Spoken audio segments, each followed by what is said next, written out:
I never used to lock the deadbolt. That's the detail that haunts me now, sitting here in this silence that used to be a neighborhood. For 11 years, our front door had a lock I barely remembered existed. We lived on Maple Crest Drive in a suburb outside Louisville where the worst thing that ever happened was a teenager mailboxing a row of houses in a pickup truck.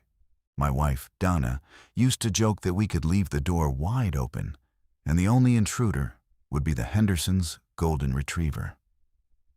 She wasn't wrong. That was the world we built. That was the world that ended on a Tuesday. I'm a high school history teacher. I say that not because it matters anymore, but because it explains the way my brain works. I process everything through cause and effect. I look for the thread that connects the first domino to the last. And when I trace the thread back now, past everything we lost, past every terrible decision, and every door we should have never opened, it always leads me to the same moment. 4 a.m, March 11th. The sound of Dennis Brower's fist hitting our front door like he was trying to punch through it. Dennis lived 3 houses down. Quiet guy, early 50s. The kind of neighbor who waved from his driveway but never lingered for conversation. He worked as a respiratory therapist at Norton Brownsboro Hospital, night shift mostly. His wife Marie was a substitute teacher at the middle school. I knew them well enough to borrow a socket wrench, not well enough to know his middle name. That's how it is in suburbs.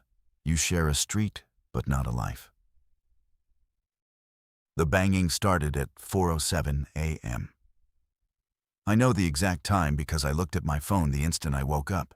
The way you do when a sound tears you out of sleep and your brain scrambles for orientation. Dana sat up beside me, her hand already gripping my forearm. Our daughter, Lily, was 14 then, and my first thought was that something had happened to her. Some emergency I hadn't heard. But her bedroom was down the hall, and the sound was coming from downstairs, from the front door. I pulled on a shirt and moved through the dark hallway. The banging hadn't stopped. It was rhythmic, desperate. The kind of knocking that doesn't care about courtesy. I could hear a voice between the impacts, muffled through the wood, but I couldn't make out words. I reached the bottom of the stairs and turned on the porch light through the switch by the coat closet. Through the sidelight window, I saw Dennis. He was still wearing his hospital scrubs. They were pale blue, the color I'd seen him leave in hundreds of times when I happened to be up late and caught him pulling out of his driveway. But something was different. His face was wet. His eyes were red and swollen. His chest was heaving like he'd been running. But his car was parked crookedly at the curb, the driver's door still open, the cabin light glowing like a small yellow wound in the dark. I opened the door. He didn't wait for me to speak. He grabbed my arm with both hands, and I felt how badly he was shaking. His grip was cold and damp, and his breath smelled like stale coffee and something metallic I couldn't name. "Marcus," he said. My name came out fractured, like he had to break it in half to get it past his throat. "You have to listen to me." "Dennis, what's going—" "Don't turn on your TV. Don't look at your phone. Just listen." Dana appeared at the top of the stairs, clutching her robe. I could feel her watching. Dennis didn't look at her. He stared straight at me with an expression I had never seen on another human face. Not fear, not panic. Something worse. The look of a man who had just been forced to understand something his mind was never built to hold. "They're moving the overflow to the parking structure," he said. "The ER is gone. Triage is gone. They've lost the 4th floor." "Lost it to what?" His face crumpled. Dennis Brower, a man I'd never seen express anything beyond mild, neighborly warmth, put his hands over his face and sobbed. I brought him inside and sat him at the kitchen table. Dana came down and started making coffee out of pure instinct, the way people reach for normalcy when nothing makes sense. I sat across from Dennis and waited. Lily's door stayed closed upstairs. I remember being grateful for that. It took him 3 full minutes to collect himself. During that time, I did what he told me not to. I picked up my phone. There were 11 push notifications from news apps. I read the first one and felt the kitchen tilt. Breaking. CDC confirms aggressive pathogen linked to violent behavior in multiple hospital systems across southeastern United States. I opened the article. It was from the Associated Press, time-stamped 40 minutes earlier. The language was clinical and careful, the kind of phrasing that hides screaming behind vocabulary. Words like unprecedented neurological aggression, rapid onset behavioral deterioration, and failure to respond to standard sedation protocols. There were 6 hospitals named. Norton Brownsboro was the 3rd on the list. "How long?" I asked Dennis. He wrapped both hands around the coffee mug Dana set in front of him, though he never drank from it. "It started around midnight. We got a wave of patients from a long-term care facility on Westport Road. 9 of them. They said it was a flu outbreak. High fevers, confusion, muscle rigidity. Standard stuff, or it should have been." "What happened?" "The first one coded at 12:30. We called it. The attending pronounced him. I watched them pull the sheet over his face." Dennis paused. His jaw tightened. 20 minutes later, he sat up. Dana stopped moving behind me. I could hear the coffee pot dripping into the silence. He sat up and he grabbed the nurse who was logging the death certificate, grabbed her by the throat. Not the way a confused patient grabs. The way someone grabs when they want to break what they're holding. It took 3 people to pull him off, and by the time they did, she was unconscious, and he had bitten through the skin on her shoulder. I sat very still. The rational part of my brain was already building walls. Psychotic episode, drug interaction, bath salts. There were explanations for violence. There were always explanations.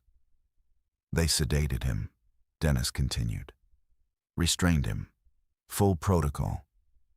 Then 2 more of the care facility patients did the same thing within the hour. Then the nurse he bit started seizing. And then she stopped being the nurse." "What does that mean, Dennis?" "It means she woke up wrong." His voice dropped to a register I felt more than heard. "Marcus, I've worked in respiratory care for 22 years. I have watched people die. I have seen every kind of crisis that walks through those doors. I am telling you that what I saw tonight is not medicine. It doesn't follow any pattern. It doesn't respond to anything we have. And it is spreading faster than the hospital can contain it." I looked at Dana. She was standing with her back against the counter, arms crossed, face pale. She's a pragmatist. She grew up on a farm in Shelby County and processes fear by organizing it into tasks. I could already see her mind working. "How many?" she asked. When I left, the count was 31 affected patients. They were biting staff. Staff were turning. The National Guard had been called, but hadn't arrived. Administration told us to lock the ward, but 3 of the affected had already gotten into the stairwell. "You just left?" Dennis flinched at that. I watched shame move across his face like a shadow. "The charge nurse told us to go. She said anyone who could leave should leave. She was barricading the 2nd-floor nurses' station with crash carts when I walked out. Her name was Angela. She was 53, and she had pictures of her grandchildren taped to her badge." He stopped. "I don't know if she's alive." I stood up and walked to the living room window. Maple Crest Drive was dark and still. The Hendersons' porch light was on across the street. The Okafor house next to them was black. 3 doors down, Dennis's house sat with every light blazing. And through the front window, I could see Marie standing in the living room, holding their cordless phone, pacing. It looked like any other night. And that was the most terrifying part. I woke Lily at 5:15. She sat on the edge of her bed with her phone already glowing in her hand, scrolling through what I could only assume was a cascade of messages from friends who were awake and afraid.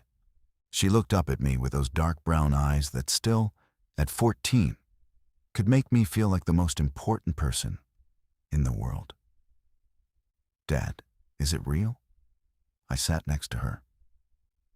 "Something is happening. I don't know exactly what yet. But we're going to be careful, and we're going to be smart." She nodded. That was Lily. She didn't cry, didn't argue. She just absorbed. She got that from Donna. I got the pacing and the overthinking. By 6, Dennis had gone back to his house. He promised to stay in contact. I gave him my cell number, and he gave me his. And we exchanged them like men exchanging coordinates before a battle. Neither of them had agreed to fight. Dana was already in the garage, pulling out the camping bins we kept on the high shelves. We had a decent amount of gear from annual trips to Red River Gorge. A water filter, a camp stove, sleeping bags, a first aid kit that Dana refreshed every spring. I turned on the television at 6:12. The local NBC affiliate was running continuous coverage. The anchor, a woman I'd watched deliver the weather for years, was reading from a teleprompter with a voice that trembled at the edges. The lower third read, "Governor declares state of emergency, residents advised to shelter in place." The footage they showed was from a hospital in Nashville. It was shaky, clearly shot from a phone, and it showed a hallway filled with overturned gurneys and a sound I will never forget. A kind of wet, guttural moaning that didn't sound like pain. It sounded like hunger distilled into a frequency. I turned it off when I heard Lily come down the stairs. We spent the next 2 hours doing things that felt absurd and essential simultaneously. I filled every container in the house with water. Pots, pitchers, the bathtub, 2 5-gallon buckets from the garage. Dana inventoried the pantry and the chest freezer. We had maybe 2 weeks of food if we rationed. Lily was put in charge of charging every electronic device we owned and gathering flashlights and batteries. At 8:30, my phone rang. It was Tom Adeyemi, my department chair at the high school, and one of the few people I considered a genuine friend. Tom was Nigerian-born, sharp-witted, calm in a way that I had always admired and now desperately needed. "Marcus, school is canceled. District sent a blanket closure." I figured. "Have you seen the CDC briefing?" "No, I've been avoiding the screen." "They're calling it Rapid Onset Neuroaggressive Syndrome, RONAS. Transmitted through bites and fluid contact. Incubation between 15 and 40 minutes. Mortality followed by reanimation of motor functions." He paused. "They used the word reanimation on live television, Marcus. The deputy director of the CDC stood in front of cameras and used that word." I leaned against the kitchen counter. Through the window, I could see our backyard. The swing set Lily had outgrown 2 years ago. The garden bed Dana planted every April. Tomato cages still stacked against the fence from last season. "What are you doing?" I asked once. "Nkechi is packing the car. We're going to her brother's place in Bardstown. He's got land, well, water, propane. I think density is the enemy right now." "You're leaving the city." "I think anyone who stays in a populated zone is making a mistake they won't get to learn from." His voice was steady, but the sentence itself carried weight that pressed against my chest. I told him to be safe. He told me to stop thinking and start moving. The call ended, and I stood in my kitchen staring at the tomato cages through the glass, trying to do the math on whether Tom was right, whether we should run or stay, whether the world was ending or just bending in a direction it would eventually correct. Then my phone buzzed with a text from Dennis. 2 of my neighbors on Ridgedale just left on foot. They looked sick, heading south toward Maple Crest. Stay inside. I locked the deadbolt for the first time in 11 years. The first one I saw with my own eyes was at 11:45 that morning. I was standing at the upstairs hallway window, the one that overlooks the front of the house and gives a clear line of sight down Maple Crest for nearly 2 blocks. The neighborhood had been unnervingly quiet all morning. No cars, no dog walkers, no school buses. The only movement had been the occasional curtain twitch from the houses around us. A silent semaphore of shared dread. She came from the east end of the street, walking down the center of the road. A woman, maybe 60, wearing a housecoat and 1 slipper. The other foot was bare and dragging slightly, leaving a faint dark streak on the asphalt. Her arms hung at her sides with a looseness that didn't match the speed of her legs. She was moving with a strange purposefulness, like someone walking toward a sound only she could hear. I knew she was infected before she got within 100 yards. It was the way her head moved, small, twitching rotations, like a bird scanning for prey. Her mouth was open, and even from the second floor, I could see that her lips were pulled back from her teeth in a way that had nothing to do with expression. There was nothing behind her eyes that resembled thought. Dana came up beside me. Neither of us spoke. We watched the woman pass our house, past the Hendersons, past the Okafor place. She stopped in front of the Greenfields house at the end of the cul-de-sac, turned toward the front door, and stood motionless for nearly a minute. Then she walked up the driveway and began pressing herself against the garage door, her palms flat, her head tilting side to side. "She can hear something in there," Dana whispered. I thought about Paul Greenfield, 74, retired electrician, lived alone since his wife passed. He'd told me once he slept in the den on the ground floor because the stairs bothered his knees. The den shared a wall with the garage. My hand went to my phone. I dialed Paul's number. It rang 6 times and went to voicemail. I tried again. Same result. The woman at the garage door began hitting the panel with her open palm, rhythmically, patiently. "We can't just watch this," I said. "What are you going to do, Marcus?"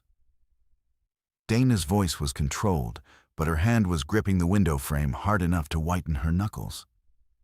"Walk out there? If Paul is in there, he's behind a locked door and a steel garage panel. That's more protection than you'd have standing on the lawn." She was right. I knew she was right.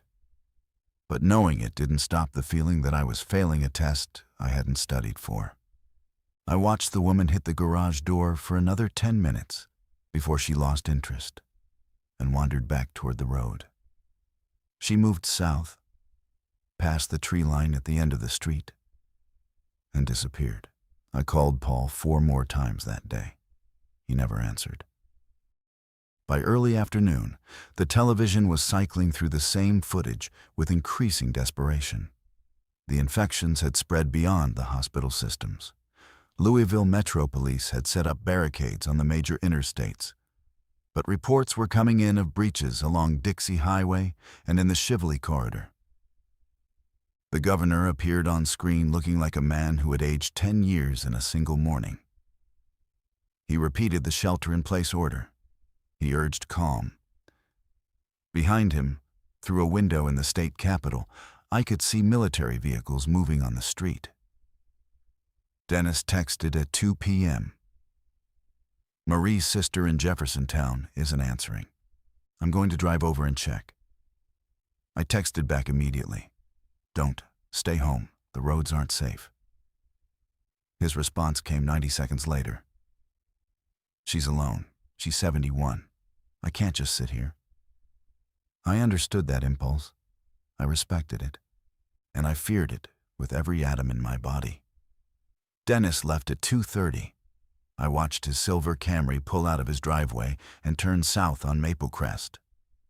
Marie stood on their front porch, arms wrapped around herself, watching until the car was out of sight. Then she went inside and closed the door. That was the last time I saw Dennis Brower alive. The afternoon passed in a strange twilight of activity and paralysis. Dana organized the kitchen into what she called consumption zones. Immediate use items on the counter, short-term supplies in labeled bins, long-term reserves in the chest freezer with strict rationing notes taped to the lid. She moved through the work with a focus that bordered on mechanical, and I recognized it for what it was. Her way of fighting. Lily stayed in her room for most of the afternoon, texting with her best friend, Chloe Myers, who lived on the other side of town in Middletown. Chloe's parents were both doctors at Baptist Health, and neither of them had come home from their shifts. Chloe was alone with her younger brother Owen, who was 10. Every time I thought about that, 2 kids, alone, in a house on the east side of a city that was hemorrhaging into chaos, my stomach clenched. At 4 o'clock, I gathered Dana and Lily in the living room. I had a legal pad, a pen, and a map of our neighborhood I'd sketched from memory. I told them we needed to assess our situation clearly, without panic and without denial. We have food for roughly 14 days, I said. Water is our bigger concern. The taps are still running, but if the municipal system fails, we're down to what we've stored. I counted approximately 40 gallons. That's not enough, Dana said. Not if we're here for more than a week. Agreed. I think we need to talk to the neighbors, pool resources, set up some kind of communication. Who? Lily asked. It was a practical question, and it cut through my vague planning like a blade. I looked at the map. The Hendersons have a generator. I've seen it in their garage. Graham Henderson is ex-military, Army Corps of Engineers. If anyone on this street has thought about contingency planning, it's him. The Okafors have a deep pantry. Tridera told me last fall they keep a 3-month supply of staples because of how she grew up in Lagos. And the Morrisons on the corner have that RV. If we need to evacuate, that's the largest vehicle on the block. Dana studied the map. What about the Voss house and the Sullivans? The Voss family left yesterday for spring break. Florida, I think. The Sullivans. I hesitated. Ron Sullivan was a difficult man. He'd complained to the HOA about our fence height, about Lily's music, about our trash cans being visible from the street. He was also the only person on Maple Crest that I knew for certain owned firearms. Ron's a wild card, but we might need him. Dana met my eyes. Go talk to Graham first. Build outward from there. I left through the back door at 4:30, cutting through our yard to the Hendersons' back gate. The street was empty, but I didn't want to be visible from the road. The air smelled wrong. A faint chemical sharpness, like distant burning, mixed with the ordinary sweetness of spring in Kentucky. The cherry trees along our back fence were in bloom. The absurdity of their beauty against the backdrop of what was happening made my throat tight. Graham Henderson opened his back door before I knocked. He was a tall, broad man in his late 50s with a gray crew cut and the kind of bearing that announced discipline without arrogance. His wife Patty stood behind him in the kitchen. She looked like she'd been crying, but her chin was set. Marcus, Graham said, I was about to come to you. We need to organize. Yes, we do. He stepped aside. Come in. I've been monitoring the ham radio bands. The picture is worse than what they're showing on TV. I walked into Graham Henderson's kitchen and felt, for the first time, the faintest spark of something that might, under extreme duress, be called hope. Graham's ham radio setup occupied a corner of his basement that looked like a mission control station built by a meticulous hobbyist. 2 transceivers, an antenna tuner, a battery backup system, and a logbook filled with his tight, angular handwriting. He'd been scanning frequencies since early morning, and what he'd collected was a patchwork of transmissions that together formed a picture far more dire than any news broadcast. "Fort Knox has gone dark," he told me, adjusting a dial. "That's the biggest one." There was chatter from a logistics officer around 0900 saying they were locking down the post, and then nothing. Louisville Metro PD has abandoned the East End. Fire and rescue are not responding to calls south of the Watterson Expressway.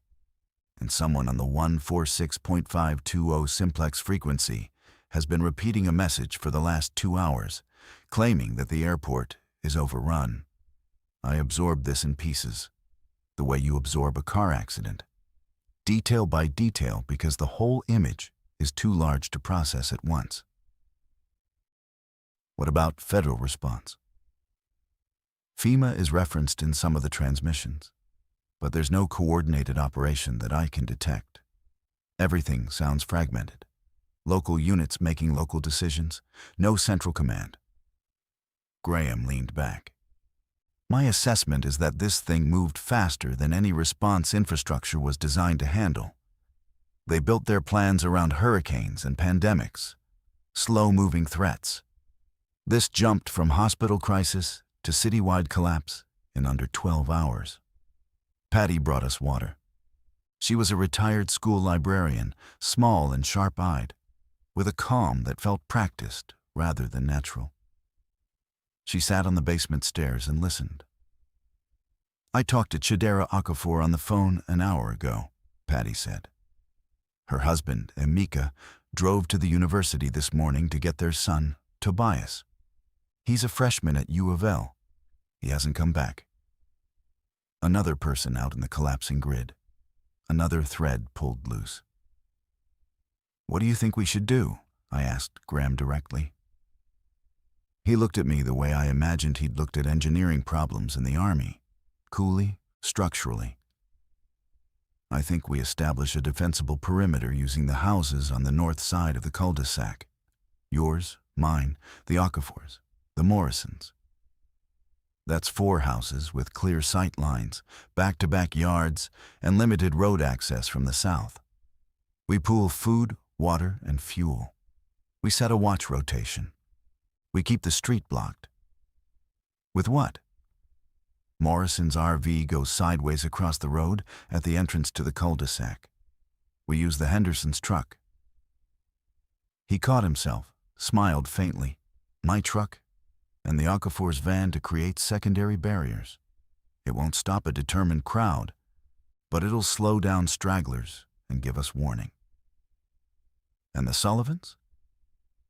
Graham's expression shifted. "Ron came over this morning with a shotgun on his shoulder and told me he was handling his own property and I should stay off his lawn." Direct quote. "So he's out. He's armed and paranoid and alone. That's a combination I'd rather have inside the perimeter than outside it. But I won't force it." We spent the next hour planning. Graham drew up a supply manifest. Patty began a list of medical resources: who had prescriptions, who had first aid training, who had allergies. I took on communications, planning to brief each household and establish check-in protocols using a group text chain. At 6 p.m., I walked to the Okafor's house. Chidera met me at the door holding her daughter Ada, who was 7. Ada was wearing a princess dress and carrying a stuffed elephant. And the disconnect between her costumed innocence and the reality pressing against the walls of her home hit me with physical force. Chidera was a structural engineer. She listened to my proposal with the analytical focus of someone evaluating a bridge design. She agreed immediately. She also told me that Amika had texted 30 minutes ago. He'd found Tobias. They were trying to get back, but the roads were blocked. He estimated they'd attempt the return after dark, using side streets. "He'll make it," she said. It wasn't a question. It was a declaration against the universe. I didn't contradict her. I returned home as the sun dropped below the tree line. The sky was a deep orange, the kind of sunset that normally makes you stop and take a photograph. I stood in my backyard and looked at it, and felt nothing but the weight of what was coming. We built the barricade at dawn. Graham had organized it with military efficiency, laying out the sequence the night before on a hand-drawn diagram that he distributed to each household.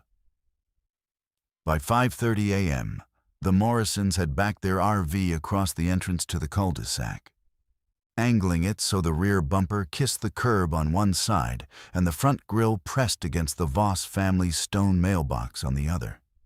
It wasn't perfect. There was a gap on the passenger side wide enough for a person to squeeze through, and we filled it with the Hendersons' heavy wooden picnic table turned on its side and braced with cinder blocks from Graham's garage. I met Craig Morrison for the first time during the process. He was a long-haul trucker, early 40s, with a rust-colored beard and forearms like twisted cable. His wife, Becca, was a dental hygienist who had the particular steadiness of someone accustomed to working inside small, anxious spaces. Their son, Jalen, was 17, a senior at the same high school where I taught, though I'd never had him in class. He was quiet, strong, and moved with an athlete's economy. He'd been the starting left tackle on the football team, and he threw cinder blocks around like paperweights. The secondary barriers went up next. Graham's pickup truck blocked the pedestrian cut-through between the Okafor and Henderson properties. The Okafor's minivan closed the gap between their house and the tree line that bordered the empty lot to the east. We reinforced each position with whatever we could find. Wheelbarrows filled with soil, stacked firewood, sections of fencing pulled from backyards. By 8 a.m., the cul-de-sac had transformed. What had been an open suburban street was now a crude but functional compound. 5 houses forming a rough semicircle, barriers at every access point, sightlines cleared by trimming the lower branches of the ornamental pear trees that lined the sidewalk. It felt fragile. It felt necessary. Emeka and Tobias Okafor arrived at 3 in the morning, hours before the barricade went up. I heard them because I was on watch. Graham had started a rotation the night before, and I'd taken the 2 to 6 shift. They came on foot through the tree line behind the empty lot, Emeka half carrying his son, who had a gash on his forehead and a makeshift bandage wrapped around his left hand. I met them at the back of the Okafor property with a flashlight and a kitchen knife, which was the most formidable weapon I owned. Emeka looked at the knife, and then at me with an expression that mixed gratitude with a bleak, exhausted humor. "It's not a bite," he said before I could ask, gesturing to Tobias's hand. He cut it on a car window. We had to break into a vehicle to get past a blockade on Bardstown Road. I believed him because I had to. Because the alternative, suspecting every wound, quarantining every scraped knuckle, would dissolve the trust we needed to survive. Chidera came running from the back door. She grabbed Emeka first, then Tobias, pulling them both into an embrace that was fierce and silent. Ada appeared in the doorway in her pajamas, and Tobias knelt down and let his little sister climb onto him despite the wound, despite the exhaustion, despite everything. I watched that reunion in the dark and felt the first true fracture in my composure. Not because it was sad, but because it was so desperately, achingly normal. a family holding each other in a backyard while the world beyond the tree line devoured itself. When morning came, Emika briefed us in Graham's kitchen. The city was worse than any of us had imagined. He described roads clogged with abandoned vehicles, buildings burning unattended, and packs of infected moving through the commercial districts on Bardstown Road with a coordination that defied what the news was calling mindless. They clustered. They responded to sound in groups. They were drawn to light. "They are not zombies from a movie," Emika said carefully. He was a professor of African literature at the university, and he chose his words with academic precision, even in crisis.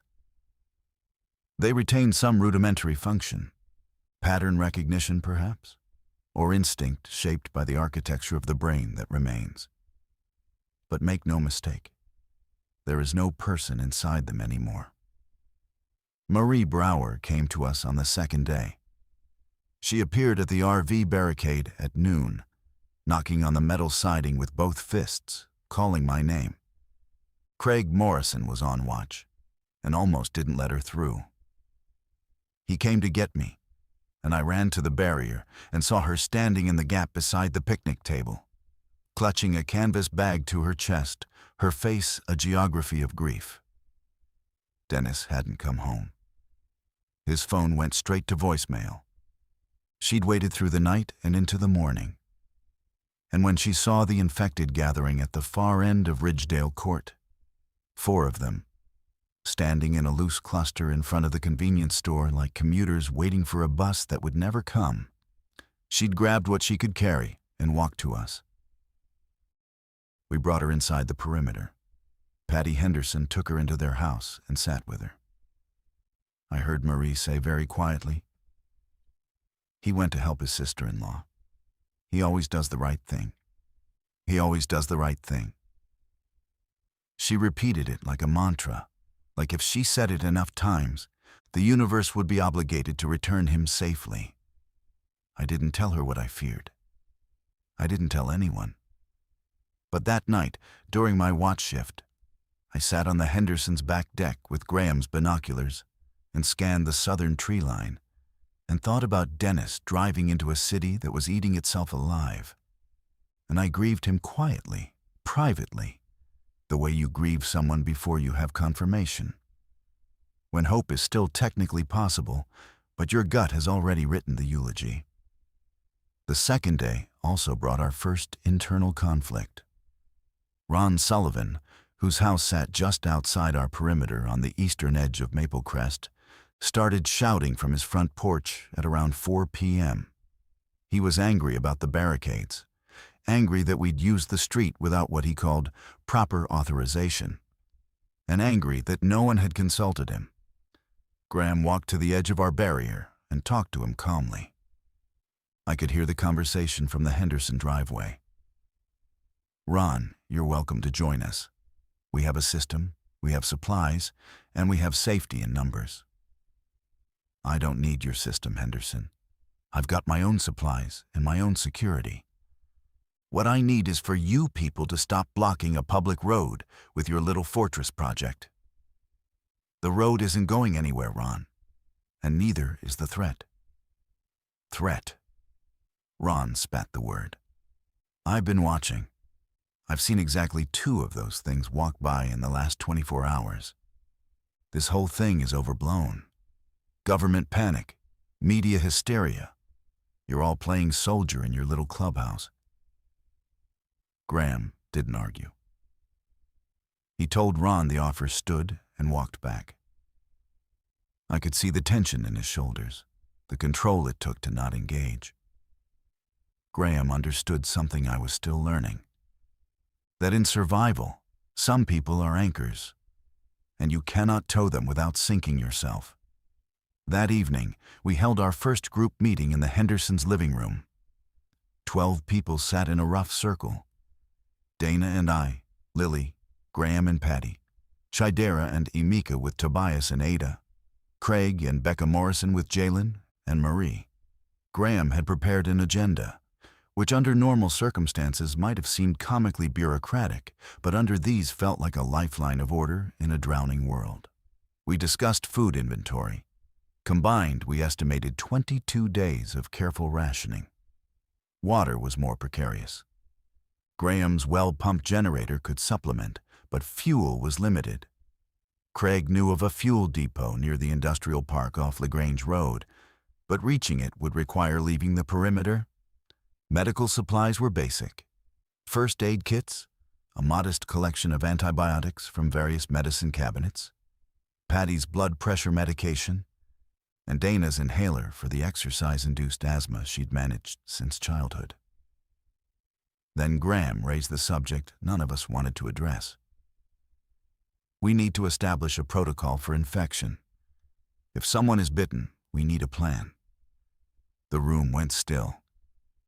Ada was asleep in Shidera's lap.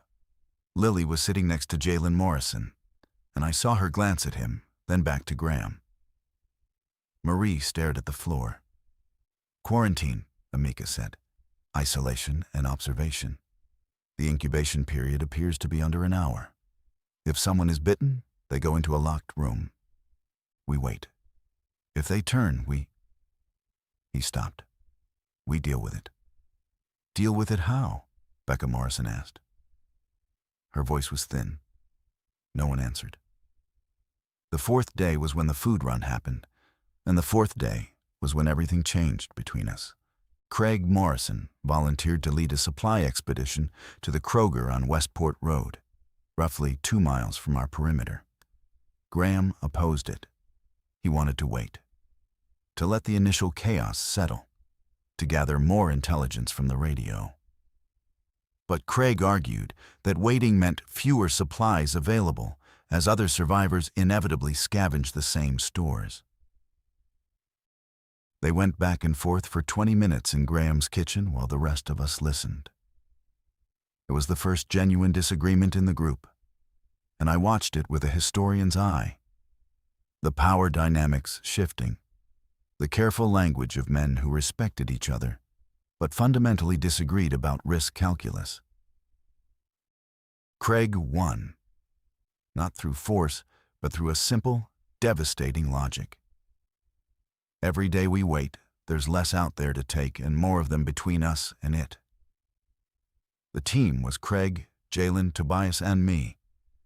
Dana didn't want me to go. She said it with her eyes, not her words, standing in our kitchen while I pulled on boots and a heavy jacket. Lily hugged me at the door. A fierce, sudden embrace that lasted longer than any hug she'd given me since she was 12.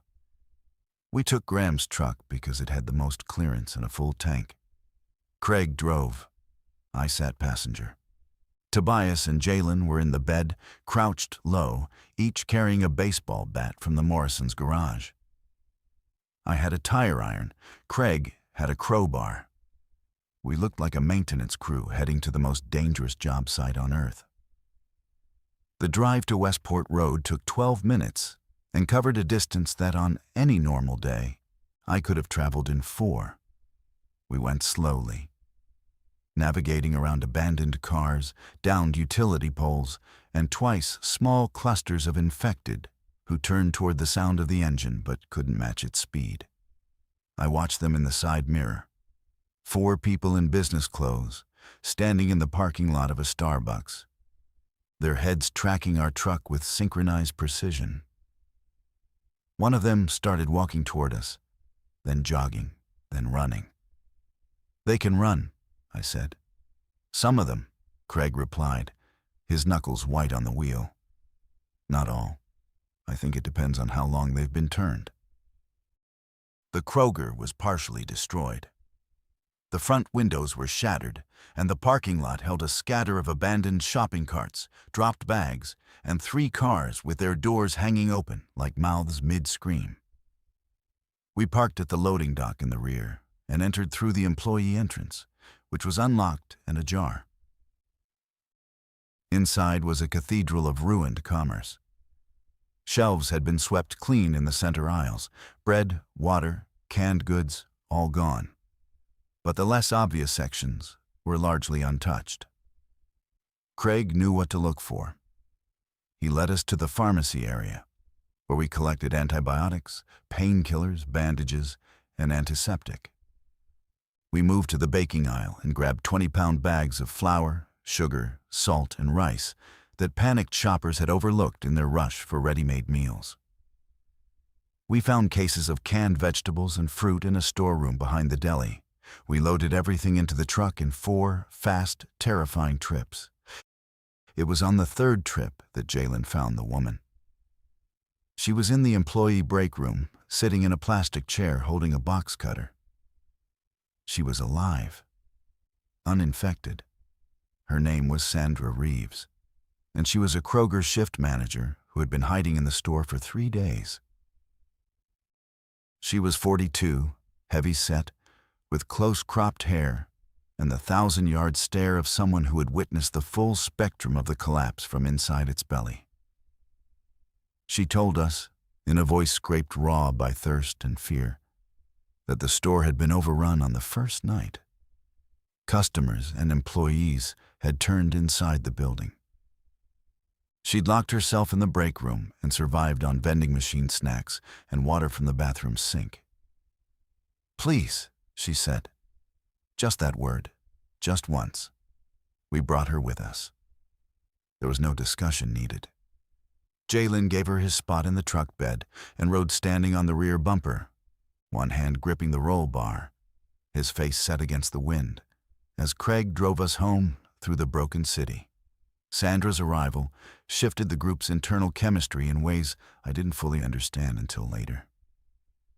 She was the first outsider, the first person who hadn't been part of the original neighborhood fabric. She brought with her the unfiltered reality of what was happening beyond our perimeter. Details that those of us who had stayed behind had been insulated from. On her second evening, she sat in the Hendersons' living room and told us what she'd witnessed from the store's security camera feeds before the power went out. Families attacking each other in the parking lot. A school bus sitting at the intersection of Westport and Hurstbourne, with its emergency lights flashing for 6 straight hours, never opening its doors. A shadow of movement visible through the tinted windows that she refused to describe further. A man on the roof of the bank across the street, waving a bedsheet as a signal flag for 2 days. And on the 3rd morning, no longer there. She told these stories without dramatization, without tears. She had passed through the membrane of shock into a numbness that presented as composure. Dana recognized it before I did. She quietly moved Sandra into our guest room and assigned Lily to check on her every few hours. "She's going to crash," Dana told me in our bedroom that night. "When the adrenaline account empties, the invoice comes." Dana was right.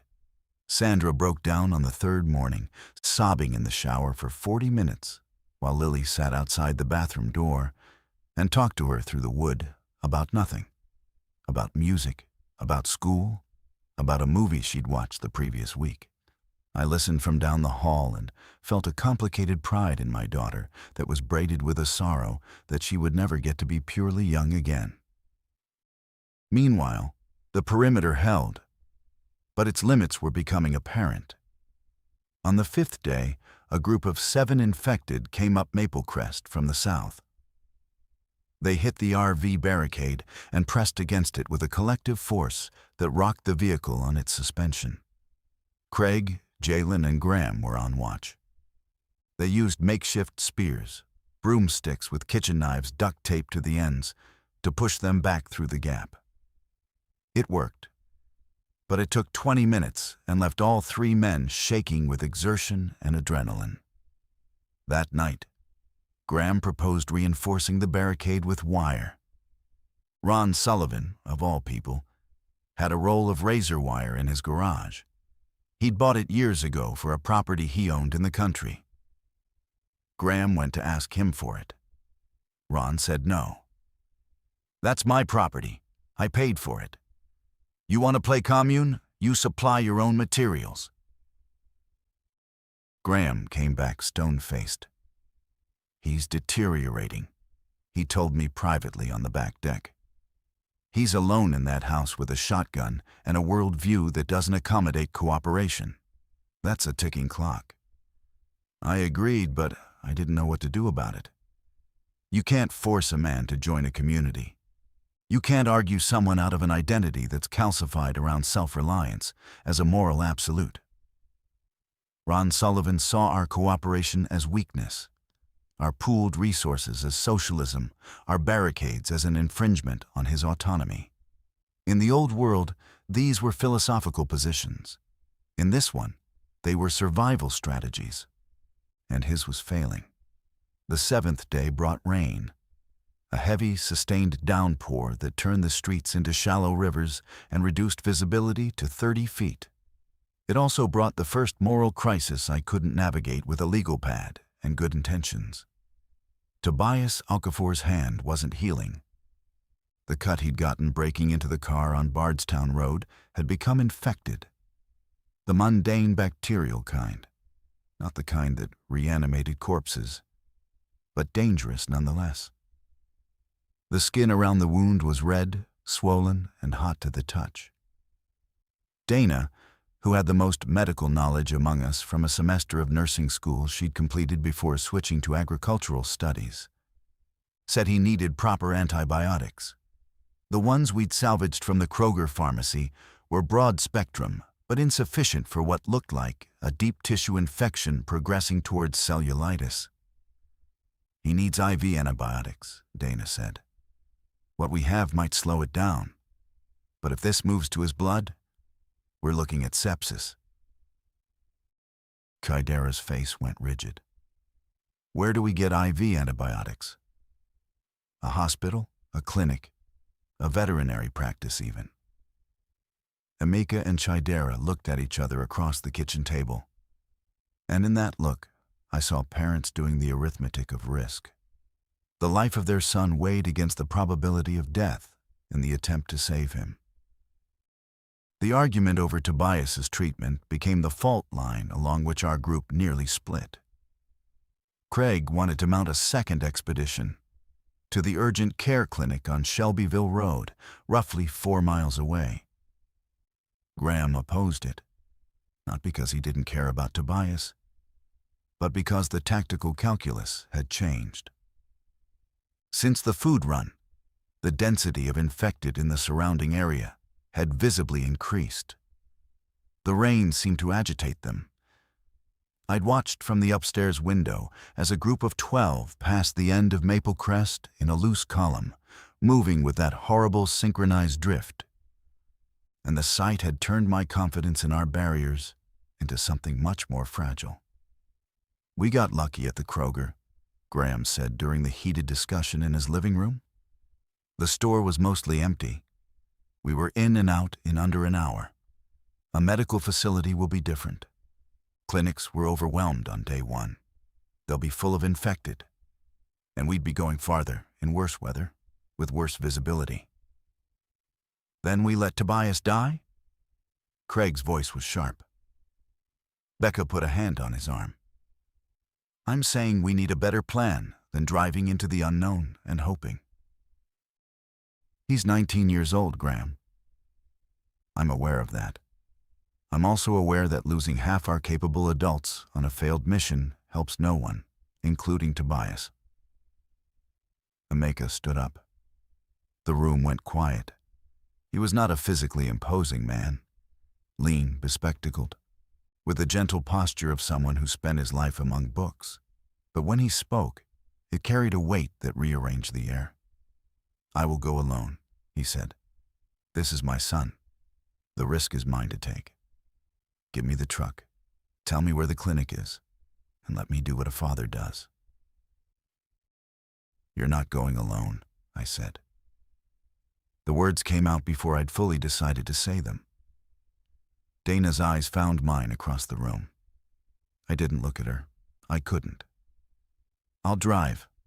Craig, if you're willing, I need you on navigation. 3 people, fast trip, targeted objective. Graham started to object, but Chidera cut him off. Graham, plan the route. Give them every advantage you can. But they're going. The planning took 2 hours.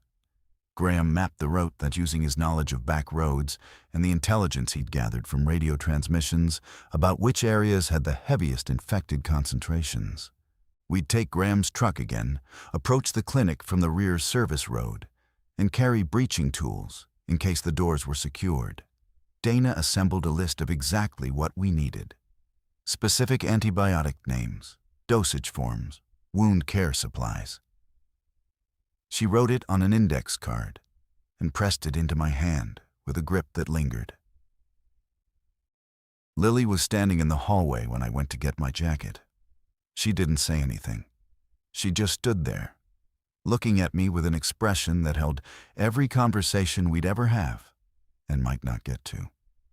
"I'll be back," I said. "You better." We left at 4 a.m. on the 8th day, in darkness and drizzle. Craig drove this time. Amika sat beside me in the back seat, holding a flashlight and Dana's index card like a prayer card. The streets were worse than during the Kroger run. More abandoned vehicles, more debris, and the infected were more numerous. They emerged from doorways and alleys in the headlights, pale and glistening in the rain. And each time one appeared, my heart performed the same violent contraction, a fist clenching around a fragile, essential thing. The clinic was on a strip mall between a dry cleaner and a pet supply store. The front entrance was smashed open, the waiting room visible through the broken glass. And what I saw inside stopped my breath. Overturned chairs, a reception desk smeared with something dark, medical charts scattered across the floor like leaves after a storm. We went through the back. Craig pried the service door with his crowbar. The hallway beyond was dark and smelled of antiseptic and something underneath the antiseptic that I will not describe. We moved room by room, flashlights in one hand, weapons in the other. Amika found the medication storage in the third examination room. A locked cabinet that Craig cracked open with 2 precise strikes. We had 11 minutes of peace. Amika filled a bag with everything on Dana's list and more. Antibiotics, sterile saline, syringes, surgical tape, suture kits. I stood watch at the hallway junction, listening. The building groaned in the wind. Rain hammered the roof. And somewhere in the darkness beyond my flashlight beam, I heard a sound that was not the building and was not the rain. A wet, dragging scrape, rhythmic, getting closer. "Time to go," I said. We made it out. That's the short version. The longer version involves Craig shouldering a door closed against something that hit it from the other side with enough force to crack the frame, and Amika dropping a bottle of saline that shattered on the floor and created a sound that drew responses from at least 3 different points in the building.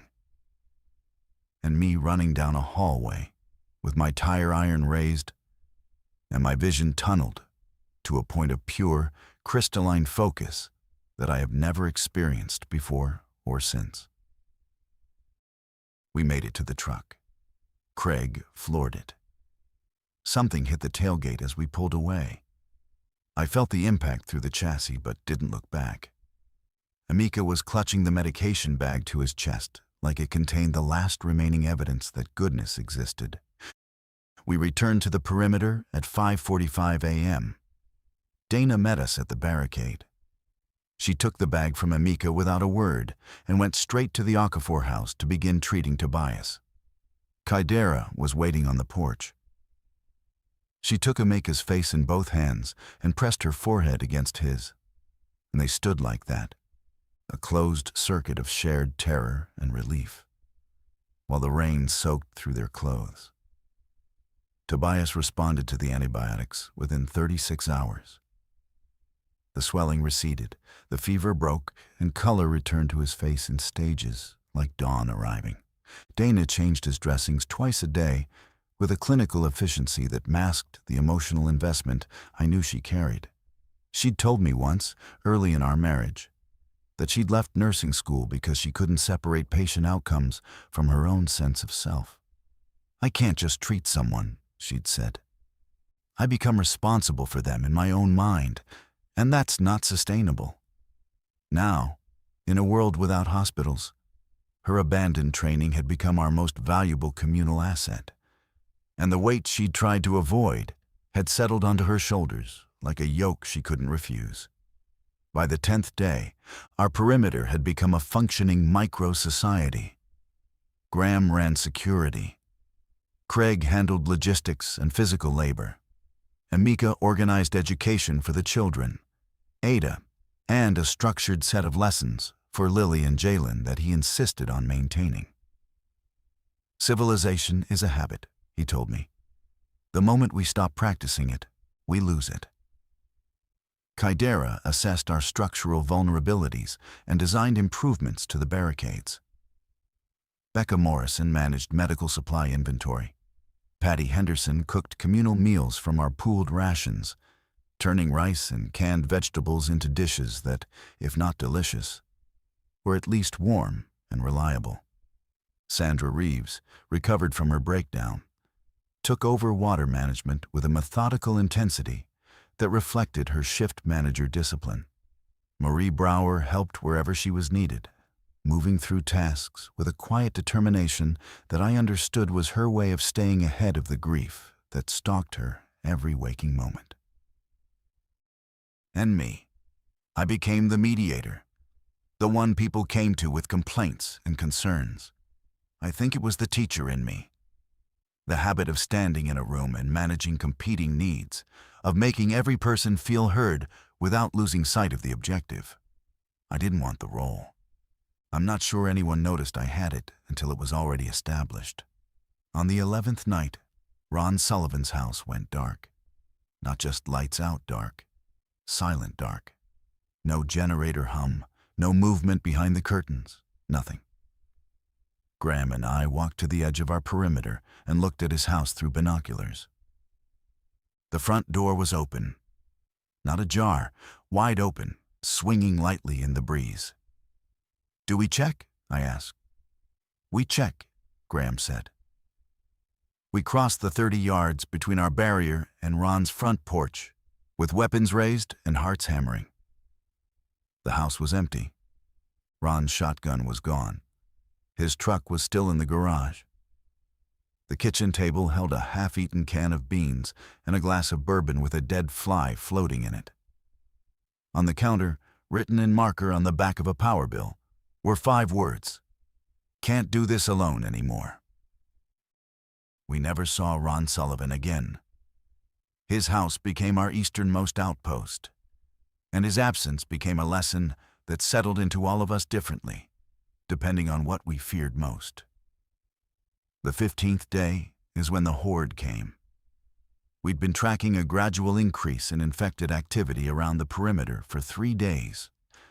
Small groups of 3 or 4 passing Maple Crest with the increasing frequency, their routes suggesting they were being drawn south by something.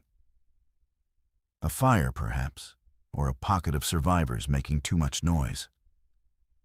Whatever the cause, the migration pattern meant our quiet cul-de-sac was no longer outside the flow. We were in it. Graham saw them first on the ham radio when away. A transmission from a survivor group holed up in a church on Brownsboro Road, 2 miles north, describing a mass movement of infected heading south through the residential corridors. "Hundreds," the voice said, crackling through static. "Maybe more. They're moving like water, filling every street." He told us at an emergency meeting held in whispers, because by that point we'd learned that volume was currency and we couldn't afford to spend it. The plan was simple in concept and terrifying in execution. Darken the perimeter, eliminate all sound, and wait for the horde to pass. If they didn't detect us, they'd follow the path of least resistance, south, down the main roads, past our cul-de-sac, and away. We had 6 hours to prepare. Every generator was shut down, every curtain was drawn, Every electronic device was silenced. Craig and Graham reinforced the barricades with additional material from Ron's abandoned house. Kydera designed a fallback plan in case the barriers failed. A retreat path through the backyards to the wooded lot behind the Okafor property, where we'd cached emergency supplies in a waterproof bin. Ada was told it was a game. Quiet game, like hide and seek, but everyone hides together. She accepted this with the terrifying adaptability of a child who has already incorporated catastrophe into her model of reality. Lily sat with Jalen in our living room. They'd grown close over the 2 weeks. Not romantically, or at least not in any way they'd expressed, but with the bonded intensity of two teenagers who had been forced to grow up at a velocity that left their childhoods behind, like discarded stages of a rocket. Jalen had become protective of her in a way that was gentle and undemanding, and Lily had become his confidant, the person he talked to about the fear he wouldn't show his parents. I watched them sitting together in the dark living room, Lily's head on his shoulder, his hand resting on the baseball bat across his knees, and I thought, this is what survival actually looks like. Not barricades and supply runs, two people choosing to be brave in the same room. The horde arrived at 9:17 p.m. I know the precise time because I was wearing Graham's military watch, and I looked at it when I heard the first sound. A low, collective murmur that rose from the south, like the approach of a distant engine. It grew. Not louder exactly, but denser. A sound with layers.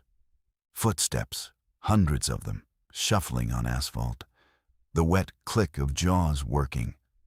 The occasional moan that broke above the bass line, like a singer rising from a choir.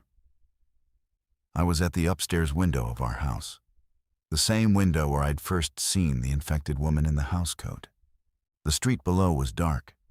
We'd even unscrewed the bulbs from the porch lights. And into that darkness, the horde poured. They filled Maple Crest from curb to curb. A river of bodies moving south, their forms barely visible in the ambient moonlight. They shuffled past our barricade without stopping. The RV, dark and silent, was just another obstacle. They flowed around it the way water flows around a stone. I counted for as long as I could. I stopped at 340 and the stream hadn't thinned. Below me, in the dark house, 12 people held their breath and held each other and held on. The horde took 90 minutes to pass. 90 minutes of silence, so absolute that I could hear my own heartbeat and Dana's breathing beside me and the faint whisper of Ada talking in her sleep in the Okafor house next door, audible through our shared wall. 90 minutes during which any sound, a cough, a dropped object, a child's cry, would have turned the river of bodies toward our doors. We survived it, all of us. When the last stragglers had passed and the sound had faded to a distant murmur, I felt something release in my chest that I hadn't known was clenched. It was not relief. It was the particular sensation of having been selected by random chance to continue existing.